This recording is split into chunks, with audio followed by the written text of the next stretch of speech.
Hey guys, Mark Brown here. I am the Chief Demo Pilot and Director of Marketing for Quest Aircraft Company. I'm here in front of American Kodiak, one of the Kodiak dealers, our Kodiak dealer here for the state of Texas. I'm here with their airplane, and today we're going to do a walk around of the Kodiak 100 Series 2. So we're going to start up here with the very front of the plane, the propeller. So what we have here is a 96-inch Hartzell four-bladed prop. What makes this prop so great is the clearance it provides from the ground. So it's got 19 inches of prop clearance. The Kodiak was designed as a modern-day bush airplane. It was designed in the late 1990s, early 2000s, because there was a need. There was no airplane that ran on jet fuel that had a turboprop engine that was really designed and built to go off airport and into the bush, if you will. So everything around the Kodiak is designed with that mindset. This is the best off airport bush plane made, but it's also, you can think of it kind of like a Range Rover or a Toyota Land Cruiser with wings. It's a very refined luxury SUV, but it has the brawn and the beef to go off airport. So that 19 inches of clearance is extremely important. It obviously is fully feathering reversible prop, so you can use the reverse thrust to help you stop even quicker on takeoff, or on landing, excuse me. Coming back from there, you'll notice this air intake is very high off the ground. Again, done for the purpose of off-airport type operations. It also cants up just a little bit, and again, that's for FOD on takeoff and landing, so FOD doesn't come in. We actually, inside of the takeoff of the air intake, is what we call the inertial separator, which is a way for the airflow to actually come in the engine, go down, and then it has to come back up. So in cases where we're landing on very loose gravel type strips or flying through heavy precipitation or ice, that way the airflow does, or the FOD goes out the bottom of the plane, and the air is the only thing that can make that turn. The engine we have behind this cowling is the PT6-34A, or -34, excuse me. It creates 750 horsepower. One of the reasons that we picked this engine, number one, it had the horsepower rating that we needed for the airplane. Number two is it's one of the most widely produced PT6 engines.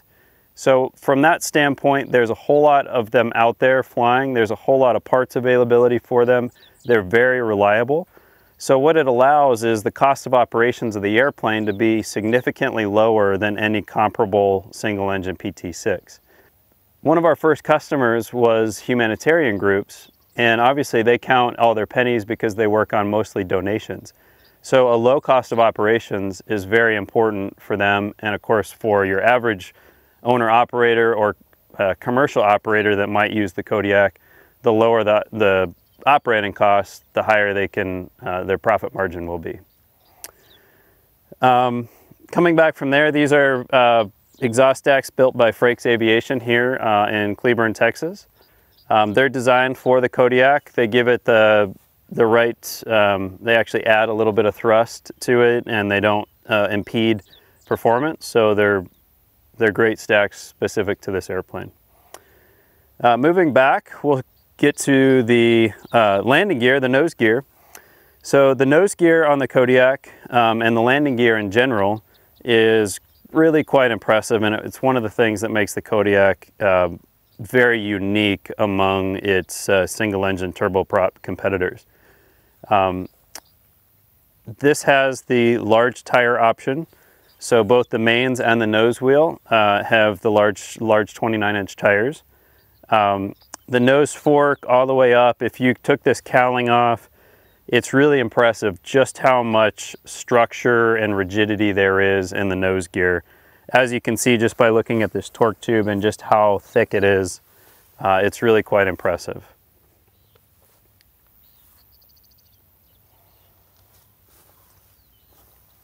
So one of the things that we say, this isn't an FAA regulation or anything like that, but the gear is rated to a 9-inch stump load. So in essence, the gear should be able to hit a 9-inch tree stump and I'll be okay.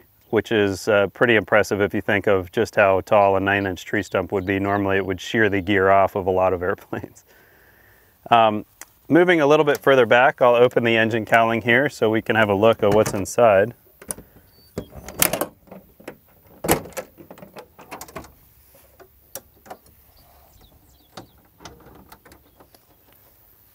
So it looks pretty standard to a typical PT6 installation. What you looking up here, so the gold is the 300 amp starter generator. That's standard equipment on every Kodiak. We have an alternator here. We have, this airplane has the optional AC, so it's an engine driven compressor that we have here.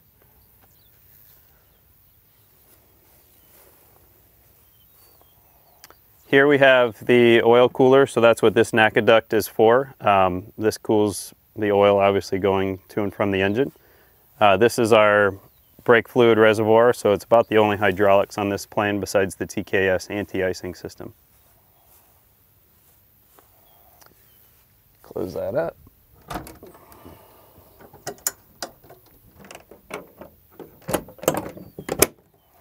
The great thing about the Kodiak from a maintenance standpoint is all the maintenance on this plane is very easy and very, relatively speaking, cheap.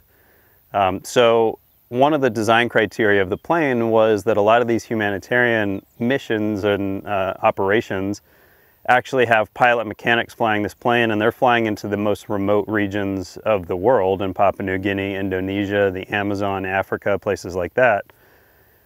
So the airplane was designed obviously not to break, but if it does break, it had to be very simple and relatively inexpensive to fix by a pilot mechanic with a set of spares, because if you're stranded in a bush strip in Papua New Guinea, you might be there for a couple days waiting on another Kodiak to come deliver the parts.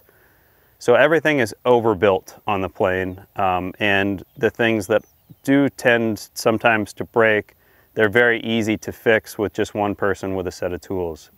So again, that makes the cost of operations even lower just with that mindset and the fact that there's no life-limited parts on the plane. So the Kodiak is, as a whole, rated to about 20,000 hours. Obviously that will get extended as the Kodiak lineage lives on.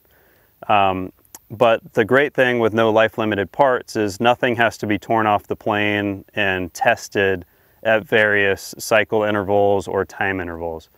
So from a maintenance standpoint, pretty much every annual is very similar. There's not an annual that you'll get in a couple years down the road where, for instance, you have to take the landing gear off, send it out, it takes a couple weeks to get back, it's very expensive. The Kodiak doesn't have anything like that. So yeah, moving over to the co-pilot side, the right side of the plane, we'll open up this engine cowling just to have a look and see what's in here.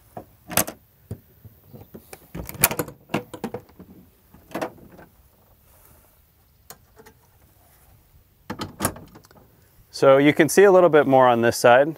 What we have here is the bleed air muffler system. The rest of this, we have the FCU and all the engine components.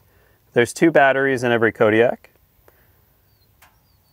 I don't know, it might be hard to see, but if you look down here, you can see just how robust the engine firewall and engine mount is. But there's a carry-through cross tube here on the engine mount, and that's on every Kodiak. So one of the things that oftentimes has to be done when you put an airplane on floats is you have to add a whole bunch of additional you have to add a whole bunch of additional structure and components to make it float equipped. The great thing about the Kodiak is every Kodiak comes off the line ready to be put on floats. So when you put the Kodiak on AeroSet floats, there's really no additional aerodynamic or structural upgrades that you have to do, which is pretty unique to this platform. Obviously, one of our co-founders and the designer of the Kodiak was Tom Hamilton. Tom Hamilton's also widely known as the AeroSet guy. And of course, the 6650 and 6750 floats are certified for the airplane, the AeroSet floats. Carbon fiber floats, really impressive. It makes in my opinion, the best seaplane out there. off the water time is at full gross weight, something like 20 to 25 seconds. Close this up. So moving back, there's not a whole lot on this side, but I will point out right here we have a lot of people ask what this light is for. Well, this particular airplane is equipped with the TKS anti-icing system. And this light is your ice light, so when you're flying at night, you can turn that on. It shines a bright light on the leading edge of the wing. And of course, you can see if you're building ice or not at night. You can see the TKS system here on the leading edge. So it's this titanium. There's tiny little microscopic holes all along here. Pretty interesting thing is we have TKS on our struts as well as our wheel fairings. A lot of people wonder why. There's kind of two reasons. These are obviously big, large surfaces that will build ice in heavy icing conditions. They're also airfoils, so technically they're a type of a lifting surface. So we have to obviously have ice come off and cannot build on any lifting surface of the plane. So as we work out, the wing design of the Kodiak is probably the most unique feature set of the airplane. It's what during R&D, during our developmental process of the plane, we spent probably the most time and money on. And what makes the wing so unique is a couple reasons. Number one, it's a high coefficient of lift wing, which basically means it's a very thick wing. So it produces a lot of lift, which is part of the reason why it's such a great STOL plane. It also allows the plane to build ice and be very safe in ice. We did icing testing to various levels of ice buildup. The Kodiak never was in dire straits. It was never, falling out of the sky like some other airplanes are known to do, from piston all the way up to multi-engine airplanes. So you can get a lot of contaminants on a high lift wing and you still create a lot of lift. The really unique part about the Kodiak wing is above me here. So a lot of people notice, because the only real way to tell is what we call the discontinuous leading edge. So the discontinuous leading edge is the marker actually for a different airfoil which starts here at rib 13 and goes outboard. What makes this wing design so unique is it theoretically makes an unstallable wing.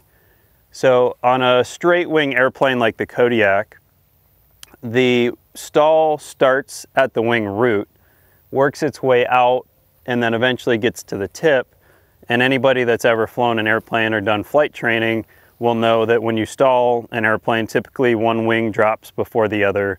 And the only way to get out of it is by adding power and pushing the nose forward to get lift back on the wing. The Kodiak wing, what happens is in a flaps clean situation, so flaps 0, the stall will stop right here and this outboard wing will never lose lift. So if you notice, the outboard wing lines up perfectly with the aileron. So if you have lift going over this section of the wing, you have full aileron control through the stall. What that means is I can sit with a Kodiak with a power off situation or a 0 thrust rating. I can sit there with a stick all the way back in my belly and I have full aileron control through it. So the Kodiak will never drop a wing that's unrecoverable during a stall, which means during the most dangerous phases of flight, when you're slow speed, you always have aileron control. That was done for a number of reasons, but first and foremost is safety. We believe the Kodiak is, with its modern certification, 2007 Amendment 55 certification, is one of the safest airplanes. This wing obviously makes it even safer. So moving back inboard, a lot of people notice these flap tracks. So these flap tracks are really unique, and I like to point them out because it's one of the very obvious signs of just how robust and well built the Kodiak is. So if you notice, if you get up real close, these flap tracks don't have any weld marks in them. They're machined out of a solid block of aluminum for strength and quality efficiency, or quality control. So it's the strongest way to build a flap track. And as we all know, the flap tracks aren't particularly under a high stress load except when the flaps are out. So if the flaps are made this well, you can see how well everything else is made on the plane. There's 3 flap settings on a Kodiak. There's 10, 20, and 35 degrees.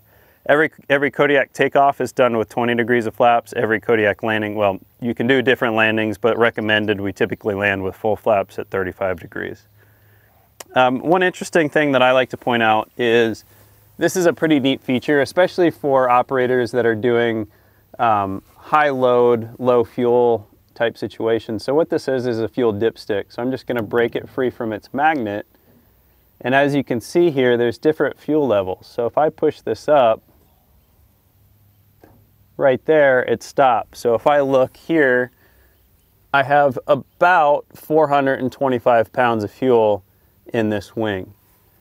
That's a really easy, accurate way for me to check the fuel load in the wing without having to crawl up on top, and it gives me a way to verify, because everything in flying is always double check. So obviously my avionics is going to tell me how much fuel I have, but I want to double check, and this is a very easy, simple way for me as a pilot to double check how much fuel this wing has.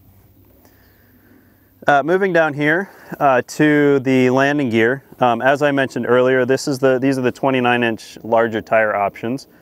They look pretty small when you see the Kodiak, just because the Kodiak's such a big airplane, but you can see here it's a pretty substantial tire. The cool thing with the landing gear and the tires specifically is they were certified to a lower PSI. So one of the big problems with bush planes, or airplanes that have been adapted to be bush planes that maybe weren't designed that from the start, is the tire pressure tends to be very, you actually have a certified tire pressure range that you can be in. And a lot of those tires are too inflated. They're too much PSI in them. So when you get onto a soft strip like this, what'll happen is the tire will actually rut out, sink in. That can be really dangerous in a takeoff or landing scenario, because one tire might rut differently than the other, which could pull the airplane off the runway one way or the other. The Kodiak tires were certified to a lower PSI, so it will actually float on top of a soft type surface. So again, just the Kodiak was designed from the ground up to be a modern day bush plane. So even things like the tire PSI is designed for that type of mission.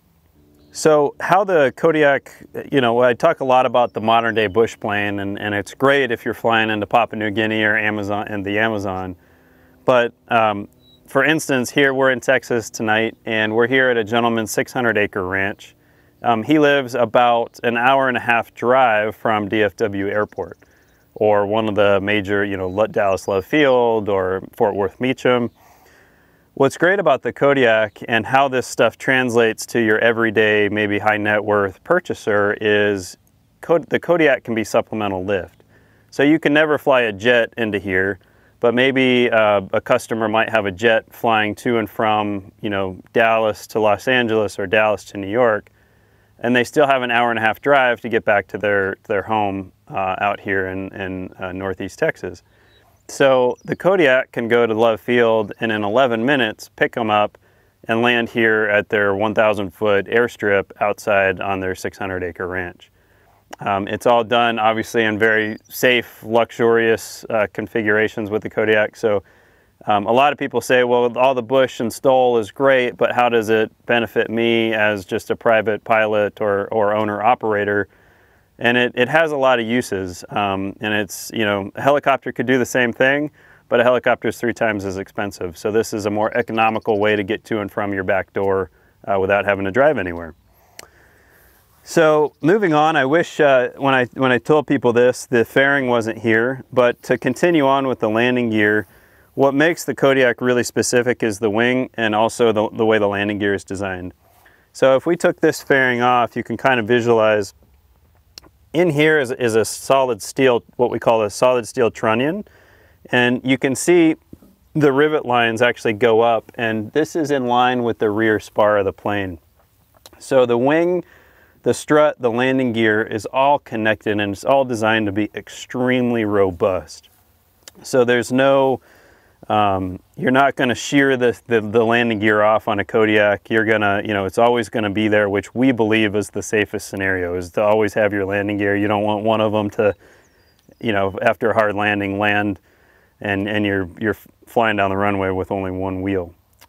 So that all connects, and then in this solid steel trunnion, there's two carry-through tubes in here that are about a 3-inch steel tube that carries the gear through to the other side, and it's all interconnected. And then from here, there's about a 3-inch to a 2-inch tapering tube. So a lot of people say, well, how does the landing gear work? How does the shock absorption work? Well, this arm obviously flexes up.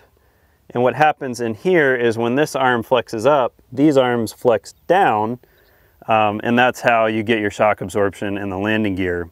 It's really stiff, but it's designed to go into the roughest terrain. It obviously has that 9-inch stump rating as well. So it's not the most, you're never going to have the softest landings in a Kodiak, but you can land just about anywhere, which I think is pretty cool. We also have inside, a lot of people ask, does a Kodiak, a fixed gear airplane, have a squatch switch, or what we call a weight on wheels switch, a WOW switch? And it does. It's actually part, so when the weight comes off the wheels, this part of the gear comes down, the interior comes, the weight comes off the interior carry-throughs, and that's how you get your weight on wheel switch working. That's how the airplane knows if it's in the air or if it's on the ground. Moving back, I'll just touch on the windows here. The cool thing about the Kodiak was it's a 10-place airplane, so a pilot plus 9 people. You can have different interior configurations, but in max configuration, you'll notice everybody has a window seat. And there's no 2 on one side, 1 person on the other. The windows is single aisle and two sets of seats. So the windows are also placed correctly for when you're sitting inside. Instead of having to bend your neck over and look out like that, you can just turn your head, and it's a great scenic tour platform. So again, all of this was purposely thought out from the ground up. There was no adaptation of the Kodiak being a scenic tour plane. We knew from the get-go it would be a very good scenic tour plane, and it was designed to do that. The other cool thing is you can fly the Kodiak at 70 or 80 knots if you really wanted to circle around something and look at it, which to fly an airplane with 10 people in it at 70 or 80 knots just doesn't feel right. But even at those speeds, you have a ton of margin. Working our way a little further back, a lot of people ask what these are for. This is part of the air conditioning system here. We have a rear evaporator for the rear passengers here.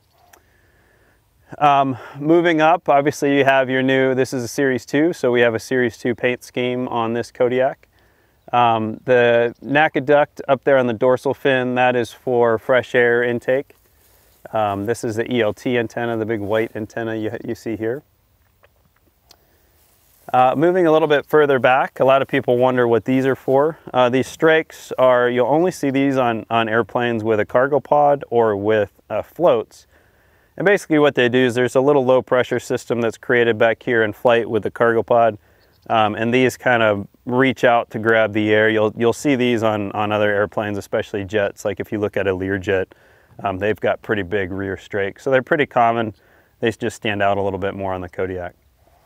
Moving back, you'll notice the vertical stabilizer and rudder are pretty big. And that is because we have a ton of horsepower in the front. We have 750 horsepower. A lot of people call us a short coupled airplane. That basically means from the tip to the tail is shorter than a normal airplane, if you will. And that's part of the need for the large vertical surface and large rudder, is just to have that full control when you're full power on takeoff. The elevator and horizontal stabilizer, nothing great here. You'll notice it's pretty wide. So as the CG envelope of the airplane increases, the wider the horizontal surface has to be. So the Kodiak has obviously a very large CG envelope, so that's why this tail surface is so wide.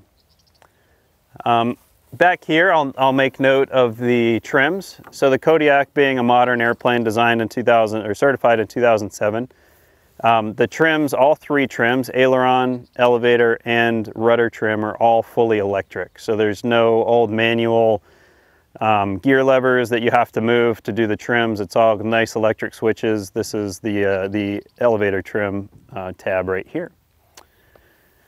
Moving back, not a whole lot to see. You will notice there's VGs all over the plane. VGs are these little strakes right here. They help with slow speed and sometimes high speed flight. It basically grabs onto the air and sucks it back in. It's what part of what allows the Kodiak to be such a good slow speed, short takeoff and landing plane. Moving up here, we'll get to the back door. The cool thing about this door is it's the dimensions are 49¼ by 49¼ We did that on purpose because we knew people were going to load pallets or stretchers and other things. Typical size for a pallet is 40 by 48. So a pallet will slide right in. So the door is opens just like that. And one thing I like to point out is the Kodiak has a lot of simple, cool engineering things that are well thought out. One of these things is just with two little letdowns, I can let the door slide all the way down, and now I can get a stretcher or a pickup truck or a forklift right up into the plane, load a pallet, move it forward. So even though the Kodiak wasn't necessarily designed for cargo per se, it is a great cargo plane, especially if you have heavy cargo loads, because the Kodiak can nearly carry itself. The useful load and the empty weight are about the same. So if you theoretically, if you could put a Kodiak inside of here, it could take off. What the other nice thing about the way this door is designed, and what I personally like, is the simplicity of it. There's no mechanics, there's nothing to break. It's just a ball and joint type socket. And the Kodiak has, as I mentioned earlier, a lot of these simple things because it was designed to operate in the bush. So mechanical and things tend to break apart, especially in high, hot, humid, salty environments. So just something simple like this is a great engineering way to fix this problem. Looking inside here, excuse the mess, but we have the timberline interior. So I can flick the switch on right here, which is kind of neat. It's not quite dark enough out to need it, but this is the timberline interior. This is our mid-level interior in our tan color. We have two color options with the Series 2. We have a tan and what we call a cool gray. The timberline interior has upgraded seats. They're all forward-facing seats. The seat tracks run forward to back, so you can actually place the seats wherever you want, but once they're placed, they're fixed. So they don't recline or anything like that. But the timberline seats are a bit nicer. We fly constantly with our executives 4 or 5 hours sometimes per flight, and a lot of our people tell us that they really enjoy these seats. They're very comfortable for long flights. I don't get to sit back here very often, so I'm not a good person to ask, but I've heard good things. We also have this carpet. I personally love the carpet because it snaps out. So what's so cool about that is I can snap the carpet out, take all the seats out, and within about 10-15 minutes I have a pickup truck.